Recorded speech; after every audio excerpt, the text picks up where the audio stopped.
Hello, Cho. Let's read this question. So this question says, if minute is the unit of time, 10 meter per second square is the unit of acceleration, and 100 kg is the unit of mass, then the new unit of work in joule is, ठीक है? आपको क्या बताना है? आपको new unit of work आपने यहाँ पे जूल में बतानी है। ऑलराइट, तो चलिए बच्चों इस क्वेश्चन को स्टार्ट करते हैं। तो देखिए बच्चों, इस क्वेश्चन का की कॉन्सेप्ट आप क्या लिख सकते हैं? The key concept of this question, unit conversion लिख लीजिए। बेसिकली क्या लिख लीजिए? आपका unit conversion will be the key concept of this question, ठीक है? और यूनिट कन्वर्जन में भी देखिए आप इसको कैसे सॉल्व करेंगे। जूल को देखिए हमें किस सिस्टम में डिफाइन करना है? टाइम, एक्सेलरेशन और मास, ठीक है?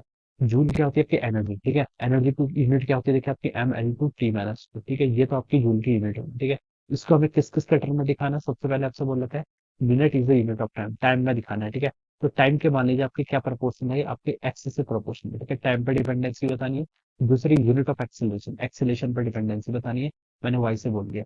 और थर्ड आपका मास है, ठीक है? मास को मैंने यहाँ पर जेड से रिप्रेजेंट कर दिया, ठीक है? ऐसे लिख लिया। तो यहाँ से कितना हो जाएगा आपका? इसको देखिए हम लिख लेते हैं, टाइम की पावर तो आपका एक्स आ गया, ठीक है? चलो अभी इसको टाइम एक्स लिख लिए। एक्सेलरेशन को क्या लिख सकते हैं? आपका L T minus to. Acceleration देखिए एल टी माइनस टू होता है, वाई हो गया। मास आपका सिंपली ऐसे रहेगा, ये आपका कितना हो जाएगा? यहाँ से जेड हो जाएगा, ठीक है? अब देखिए बच्चों, यहाँ से क्या लिख लीजिए? आपका मास की पावर कितनी होगी? जेड होगी। लेंथ की पावर सिंपली वाई होगी। टाइम में यहाँ पर से आपका एक्स माइनस टू वाई होगा, ठीक है? इनको बच्चों आप यहाँ से कंपेयर कर लो। तो बच्चों देखिए जेड की वैल्यू देखिए, इस इक्वेशन इसको आप क्या कर रहा हूँ मैं, कंपेयर कर रहा हूँ विद दिस वन, ठीक है? लेफ्ट से। तो जेड की वैल्यू बच्चों कितनी आ गई? वन आ गई।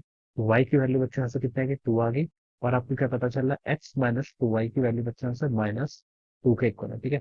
और y की वैल्यू टू है, अगर y की वैल्यू यहाँ पर टू पुट कर देंगे तो हो जाएगा माइनस टू और माइनस फोर हो जाएगा। तो x की वैल्यू बच्चे यहाँ से आपकी टू आ जा रही है, ठीक है? x की वैल्यू कितनी आएगी यहाँ से? टू, ठीक है? तो x y में तीनों की वैल्यूज क्या कर लिया आपने यहाँ पर से कैलकुलेट कर ली। तो जो आपकी नई सिस्टम ऑफ यूनिट्स है, इसमें देखिए हम वन जूल को बच्चों कैसे डिफाइन करेंगे? नई सिस्टम ऑफ यूनिट्स में देखिए, new unit of work in joule is, ठीक है? न्यू यूनिट ऑफ वर्क, नई यूनिट की, जो नई यूनिट की, हम इसको क्या लिखेंगे? देखिए, जो आपकी नई यूनिट है इसको हम देखिए वर्क को कैसे डिफाइन करेंगे, ये लिखेंगे, ठीक है? जूल को तो आपने बेसिकली ऐसे डिफाइन किया था। यहाँ पर आपको वर्क होगा, देखिए टाइम, टाइम के कैसे प्रोपोर्शनल है? टू पावर है एक्स की वैल्यू टू।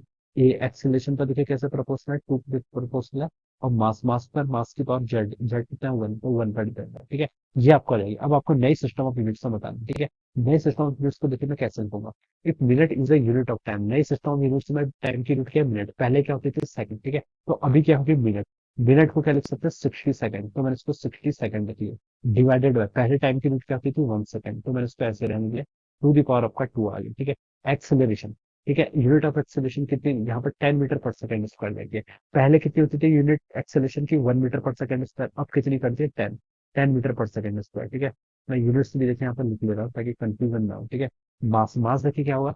पहले आपका कितना होता था? 1 kg, अब कितना है? 100 kg, ठीक है? तो अब नए वाले को 100 kg ऊपर लिख लिया, पुराने वाले का आपको 1 kg यहाँ लिया, ठीक है? इसकी पावर कितनी? वन। इसकी पावर कितनी थी बच्चों? टू, ठीक है? सेकंड से सेकंड कैंसिल, यहाँ से ये कैंसिल, यहाँ से आपका ये कैंसिल। आप इसको सॉल्व कर लीजिए। फर्स्ट में से आपके 60 का स्क्वायर कितना होता है बच्चों? 3600, ठीक है? सेकंड में 10 का स्क्वायर कितना आएगा बच्चों? 100। और यहाँ पर से आपका 100 यहाँ से सिंपली आता है 100 ही आएगा, ठीक है? अब इसको सॉल्व कर लीजिए बच्चों, देखिए 10 टू द पावर 2 यहाँ से आ गया, 10 टू द पावर 2 यहाँ से आ गया, 10 टू द पावर 4, और 10 टू द पावर 2 यहाँ से आ गया, 10 टू द पावर 6। तो 36 इंटू 10 टू द पावर 6, ठीक है? इतना आ जाएगा आपका, ठीक है? So this will be the new unit of work, ठीक है? इतनी हमारी जूल्स में आ जाएगी, ठीक है? ये आपका बेसिकली जूल्स में इतना आ जाएगा, 36 इंटू 10 टू द पावर 6, ठीक है? तो डी ऑप्शन क्या होगा बच्चों? इसके correct answer, right? So we can write option D will be the right answer. तो इस तरीके से क्या करेंगे, इसको हम सॉल्व करेंगे। तो I hope you all understand this concept. All the best and thank you.